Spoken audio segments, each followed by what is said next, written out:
Hello and welcome to ICAEW Student Insights. My name is Jag Dhaliwal and this podcast is all about learning how the world of work is changing for finance professionals. Today we're exploring the role of chartered accountants in upholding ethical standards and ensuring firms practice good governance. The standards are the same whether you are starting out as a junior accountant or whether you're the chief financial officer. We're faced every day with numerous challenges to our ethics. We know that accountants have an obligation to work in the public interest as well as for employers and clients. But what does that look like in reality? And what are the warning signs of poor governance?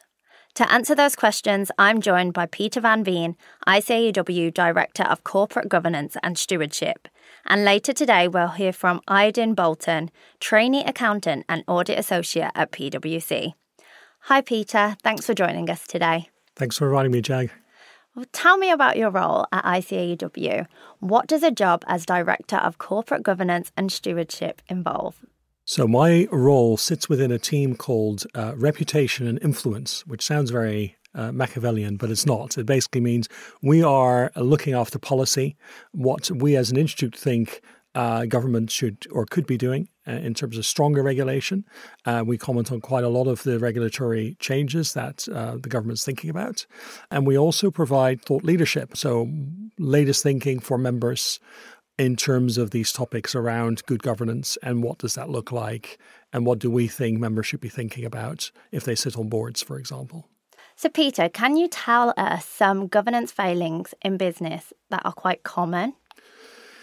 Yeah, so I think there are quite a few things that we see, and there's been a lot of talk also in the profession, of course, and in terms of audit, corporate governance, and the failures of audit and corporate governance, and it's somewhat difficult because, of course, every corporate failure is different in some ways, but the common factors often are that the board isn't aware of what's happening in the business, that they haven't seen it coming, that they've been surprised by poor results or worse, misleading information being presented as being factually correct, and they've gone to the market to say, we're making money when actually they're losing money and they're struggling to stay alive. That tends to be at the core of a lot of corporate failures, is that the information flow isn't there and that representations have been made on behalf of the company that are incorrect, misleading investors and consumers that the company is in a healthy state when it really isn't. So I work in audit and I'm just interested to know, how can that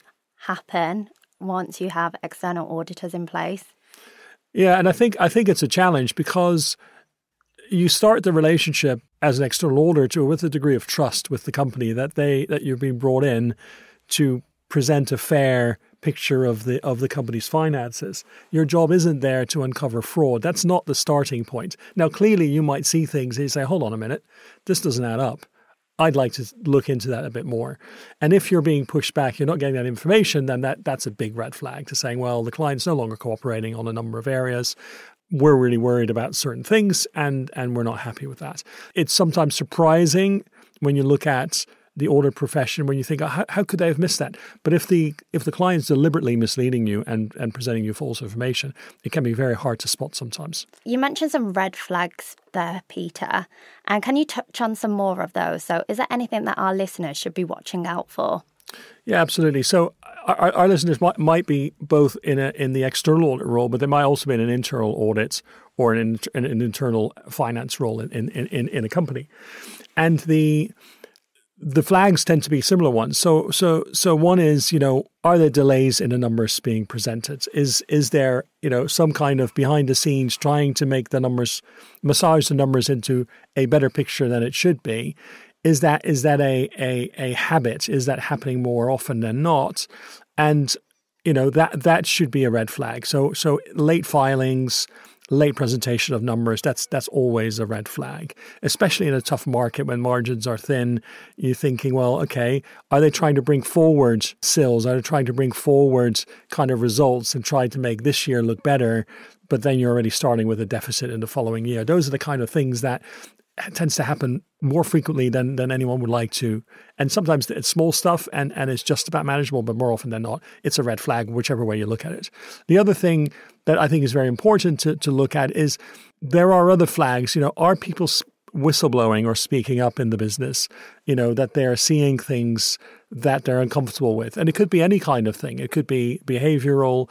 It could also be that they think that they're seeing things through the expenses system coming through, that they're seeing minor bits of frauds. And although those might not be material in their own right, if there is a pattern that this happens on a really ongoing basis, it starts to indicate that maybe the internal controls are quite poor, and there may be other things that they're missing and they're not really clamping down on.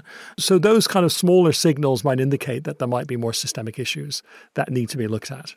What I've seen recently as an auditor, Peter, is actually that the general fraud inquiries that we do carry out within a firm, it does seem to actually be a lot more widespread now. And I think even discussions with those who do monitor the whistleblowing logs, those are the people that we do speak to and look into. Yeah, absolutely. I mean, whistleblowers are a real asset. It's really interesting because a lot of companies treat whistleblowers as almost like traitors, but they're not. They're an asset to the company. They're people who are speaking up. They're seeing things that are going wrong.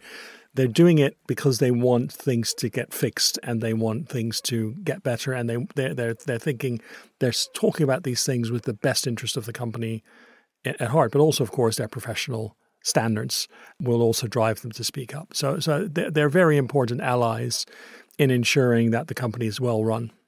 And so these allies, they essentially can be at any level in the business. So can you just explain why you think that it's important that accountants promote ethics and governance at kind of any level in the business? The standards are the same whether you are starting out, as a junior accountant or whether you're the chief financial officer. The professional standards are the same. The professional ethics are the same. And yes, it's more difficult when you start out to hold up those ethics. Not in that you yourself don't believe them, because absolutely you will, but rather that, there might be pressure on you to look the other way or not do something. And that's where really your more senior colleagues have to step up and say, no, that's not acceptable. I'm not going to allow a fellow professional to have to compromise their ethics because of pressure from management. And that's really where the speaking up also comes up. That, if you're just starting out and you're not comfortable with what's happening or that pressure is being put on you, find an ally, find someone more senior who is going to listen, try to, resolve the situation in some way, amicably if possible. But there are speak up lines. There are opportunities to speak up and say, no, this is not acceptable. I'm not happy or comfortable with this. And I'm going to, raise this as a concern. And that's absolutely the right thing to do. I feel like what you're really touching on here as well is the firm's culture and how the culture can really drive people to kind of speak up and to come forward and just to really promote the ethics. So what would you say is kind of good culture, and what would be then on the other side, that more bad culture? Well, absolutely. And I think there are a number of factors that drive culture. I'm simplifying, of course, but you can see very clearly, firstly, what's the risk appetite of the business? Is there a risk-taking culture where, let's try to bring the money in, whatever it takes, and we'll figure out the details later? That is all sooner or later going to fall apart, and you've got to deal with the wreckage. The other aspect is, are you sailing close to the wind when it comes to regulations and laws? Does the business see regulation and laws as the baseline, and we don't think about that and we operate to higher standards? Or are we sailing close to what is allowed, what's not allowed, because we think we can make an extra margin by perhaps moving into that gray zone? Again, that shows a culture where that risk taking is it could become problematic very quickly. But the final part is the important part, of course, is, are you able to speak up? Can you raise concerns with your line manager? Can you raise concerns with their line manager if you're not happy about something? Are there lots of listening ears? Are people happy to sit down and say, okay, let's have a conversation. We're keen to hear what you have to say and let's try and fix and resolve it? Or are people who speak up punished? Do they face retribution? Are they fired or demoted? I mean, those are significant, I think, indicators of the right culture. That doesn't happen, and clearly if it does happen, then that's not a place that I would want to work. So what is it about accountants that make accountants credible? So why do people listen to the accountant in the room? Well, I think it has really a lot to do with our professional standards and code of ethics. You know, accountants have to act with integrity, objectivity, professional competence and due care, confidentiality, and have to demonstrate professional behavior. So those are absolutely critical elements that every single ACA signs up to. That is a real asset that you bring to any kind of work environment. You know, if you can fulfill that, live those, you're bringing that outside-in perspective, you're bringing that real kind of objectivity. You're not just telling people what they want to hear. You're telling them the facts and that objective view of how things are. And that has a real value. In fact, it's absolutely essential in business that you're able to do that. And I think that's really valued. I think our members really are valued when they are able to play that role in any business. So what you've touched on there are the ICAEW Code of Ethics, and I really remember that from my studies, and definitely those 5 are kind of ingrained in me. And I'm sure the listeners going through the ethics learning program, they should be familiar with it too. Are there any practical things that they can do to really apply that in the workplace? Well, I think doing your job properly, I think, is absolutely critical. What does good look like? Are you comfortable publishing the numbers? Are you comfortable presenting your work? Is there pressure on you to somewhat modify? I think those are all aspects around how do you live the code and the professional standards. Really is about how you do your job and are you able to do that without any interference? I think is really important. And I think the code is a great guide. We have lots of resources as the Institute to help you if there's a challenge. In that regard, there is a technical advice line that helps with ethical questions. If you get stuck, manned by very experienced members who've been there, have seen that, who can talk you through dilemmas and challenges. So I think we have a lot of resources there. And of course, there's the CPD and there's the training and there's refreshers. So if you get stuck, I think the important thing to remember is you're not alone. That you're not the only one going through that. You're certainly not the first, and undoubtedly you won't be the last. And there are resources and there are people who are happy to support you on the Institute side to talk you through and help you through that situation. Thank you for that, Peter. I've really enjoyed this conversation today, and no doubt there's a lot here that our listeners can take away, including the ICAEW Code of Ethics and that there is support out there should they need it.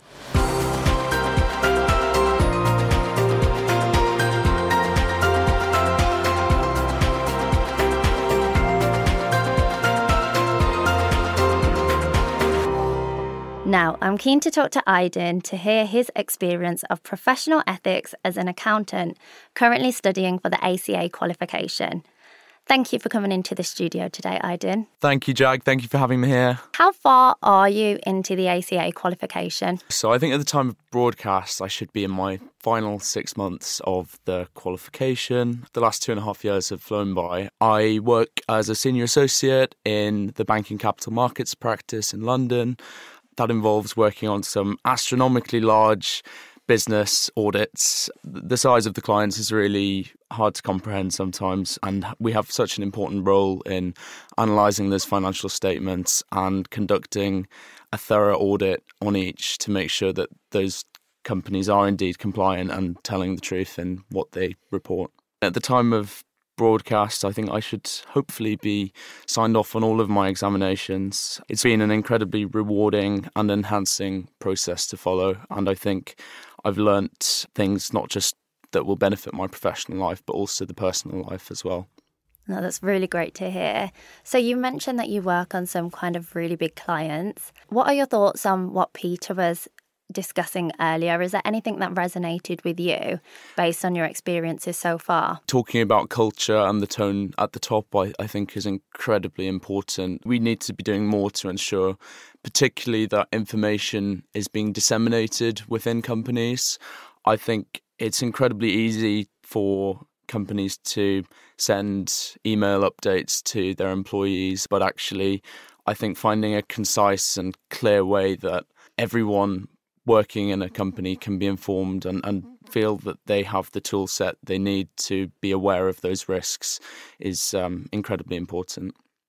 So what are your views as a trainee accountant in regards to ethics? What does it mean to you? Ethics is ultimately about doing the right thing. And I think we're faced every day with numerous challenges to our ethics. I think being a chartered accountant and training towards that level of prestige can help to guide us in our ethical decisions, both in the workplace and day to day. We need to work away from ethics just being a buzzword and actually towards how can we implement this almost like a guiding code. As part of the ethics learning programme, you'll have completed the ethics in practice scenarios.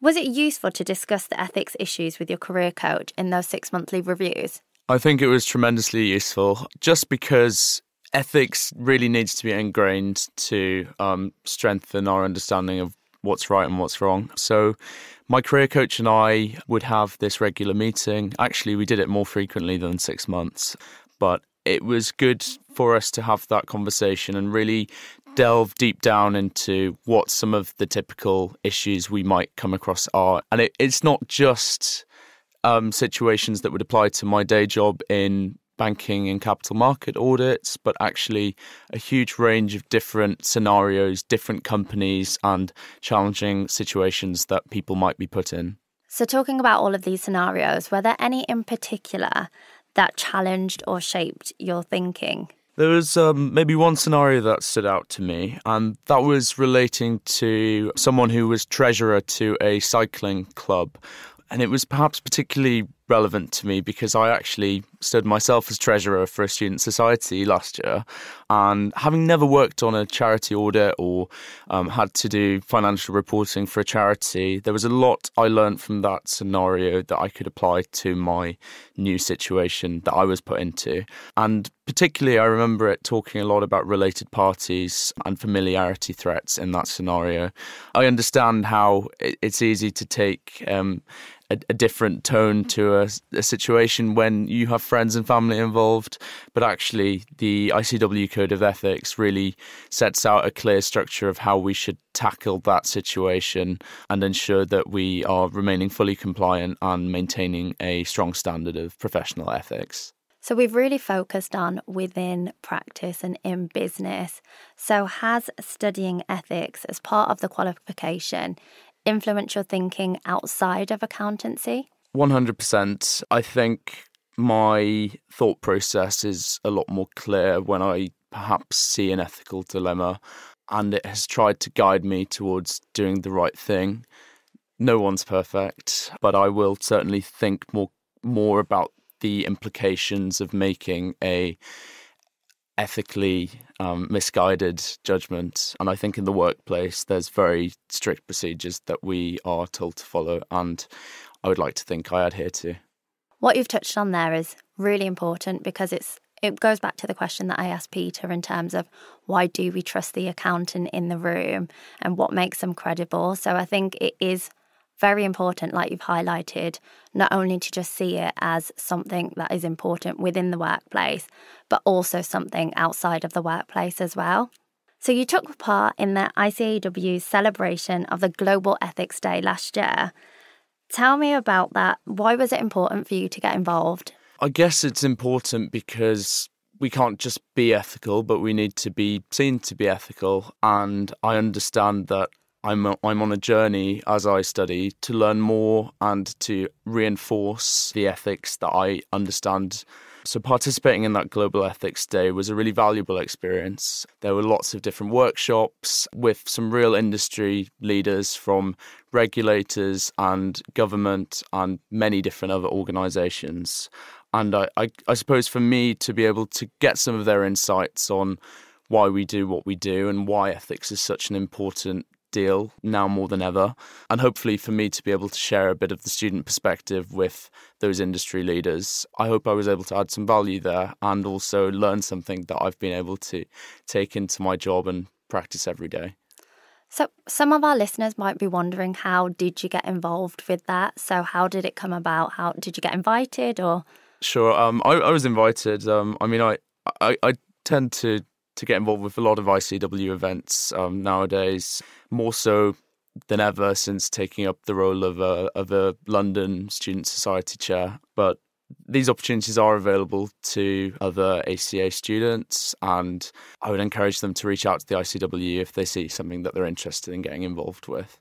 And more broadly, why should students get involved with ICAEW events and societies?